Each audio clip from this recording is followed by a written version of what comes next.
अस्सलाम वालेकुम रहमतुल्लाहि व बरकातुहू। आज की नई ताज़ी में हम डिस्कस करेंगे निगरान वज़ीर आला पंजाब के इस बयान पर कि उन्होंने पंजाब के 7 हॉस्पिटल्स को अपग्रेडेशन के लिए 5 अरब रुपए की ग्रांट जारी की है।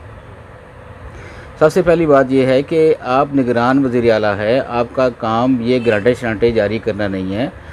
आप इलेक्शन करवाने आए हैं, आप इलेक्शन करवाएं और अपने घर जाएं। ये आइंदा मुंतखब हुकूमत का काम है कि वो इन हॉस्पिटल्स की या और जो प्लान्स हैं उनकी अपग्रेडेशन वो करे। दूसरी बात यह है कि सिर्फ लाहौर ही सारा कुछ नहीं है कि आप इन 7 हॉस्पिटल्स में 5 हॉस्पिटल जो हैं वो लाहौर के हैं, बाकी शहरों के जो यतीम मस्कीन हैं वो कहाँ जाएंगे। तो ज़रूरत इस अमर की है कि डिस्ट्रिक्ट लेवल पे आप एक अच्छा मेयारी हॉस्पिटल कायम करें जिसमें हर किस्म की सहूलत, हर किस्म की बीमारी का इलाज वहाँ मौजूद हो। जज़ाकल्लाह।